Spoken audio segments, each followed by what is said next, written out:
10 വർഷം തുടർച്ചയായി കേരളം ഭരിക്കുന്ന ഇടത് സർക്കാർ ഒട്ടേറെ പ്രശ്നങ്ങളിൽ കൂടെയാണ് അവസാന കാലത്ത് കടന്നു പോകുന്നത്. അപ്പോഴും ഏറ്റവും പ്രസക്തമായ ഒരു ചോദ്യം 2026 കേരളത്തിൽ കോൺഗ്രസിന് ഒരു തിരിച്ചുവരവ് സാധ്യമാകുമോ എന്നതാണ്.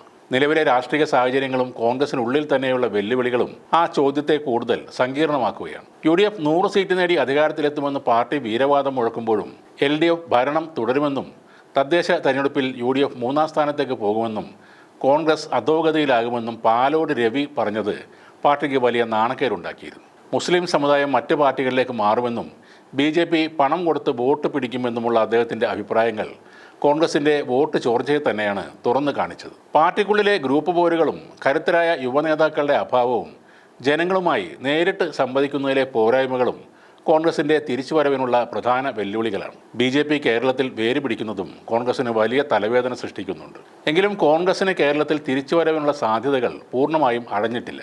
ഭരണവിരുദ്ധ വികാരം പലപ്പോഴും UDFന് അനുകൂലമായി മാറാറുണ്ട്. ഇടതുപക്ഷ സർക്കാരിൻ്റെ തുടർച്ചയായ ഭരണം ജനങ്ങളിൽ മടുപ്പുളവാക്കിയാൽ അത് കോൺഗ്രസിന് അനുകൂലമായ ഒരു സാഹചര്യമൊരുക്കും. എന്നാൽ ഇവിടെയും രാഹുൽ മാങ്കൂട്ടത്തിൽ എന്ന അവരുടെ ഏറ്റവും വലിയ യുവനേതാവിനേറ്റ കളങ്കം പാർട്ടിക്ക് വലിയ ബാധ്യതയായി മാറുകയാണ്. ഇപ്പോൾ തൊട്ടരികിൽ എത്തിയ അധികാരം അകന്നുപോകുന്നു എങ്കിൽ അതിന് ഉത്തരവാദി രാഹുൽ മാങ്കൂട്ടത്തിൽ മാത്രമല്ല, VD സതീശൻ കൂടിയാണ്. യുവാക്കളുടെ തീപ്പൊരി നേതാവ് എന്ന നിലയിൽ കത്തിക്കയറി നിൽക്കുമ്പോഴാണ് രാഹുലിനെതിരെ ആരോപണങ്ങൾ ഉയരുന്നത്. എന്നാൽ രാഹുൽ മാങ്കൂട്ടത്തെ പാർട്ടിയിൽ നിന്ന് പുറത്താക്കാൻ പ്രതിപക്ഷ നേതാവായ സതീശൻ തിരക്ക് കൂട്ടി എന്നാണ് കോൺഗ്രസിലെ ചില അണികളും പറയുന്നത്. മുൻ മുഖ്യമന്ത്രി ഉമ്മൻചാണ്ടിക്കെതിരെ ഇതിനേക്കാൾ വലിയ ആരോപണങ്ങൾ ഉന്നയിച്ചിട്ടും അദ്ദേഹത്തെ പാർട്ടിയിൽ നിന്നും പുറത്താക്കിയിരുന്നില്ല. ഏറെ നാളുകൾക്ക് ശേഷം അദ്ദേഹം നിരപരാധിയാണെന്ന് കാലം തെളിയിക്കുകയും ചെയ്തു. PJ കുര്യൻ എന്ന സീനിയർ നേതാവ് പ്രായപൂർത്തിയാകാത്ത വിദ്യാർത്ഥിനിയെ ലൈംഗികമായി പീഡിപ്പിച്ചു എന്ന് ആ കുട്ടി തന്നെ പോലീസ് സ്റ്റേഷനിലും കോടതിയിലും പരാതി നൽകിയിരുന്നു. എന്നിട്ട് പോലും അദ്ദേഹത്തെ പാർട്ടിയിൽ നിന്നും പുറത്താക്കിയിരുന്നില്ല. എന്നാൽ രാഹുൽ മാങ്കൂട്ടത്തിൻ്റെ രാഷ്ട്രീയ ഭാവി ഇല്ലായ്മ ചെയ്യണം എന്ന ദൗത്യം ആരൊക്കെയോ ഇപ്പോൾ കൃത്യമായി നടപ്പാക്കി കഴിഞ്ഞിരിക്കും. ഇനി അതുകൊണ്ട് തന്നെ കൂടുതൽ പരാതികൾ രാഹുലിൻ്റെ പേരിൽ വരില്ലെന്നും ഉറപ്പിക്കാം.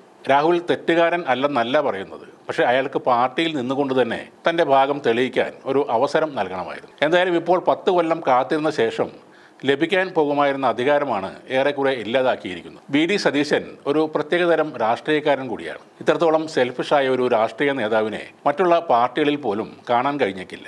ഒരു പ്രസ് മീറ്റിംഗിൽ K സുധാകരനോട് ഇംഗ്ലീഷിൽ ഒരു ചോദ്യം ചോദിച്ചിരുന്നു. അദ്ദേഹത്തിന് കൃത്യമായി മനസ്സിലായില്ല.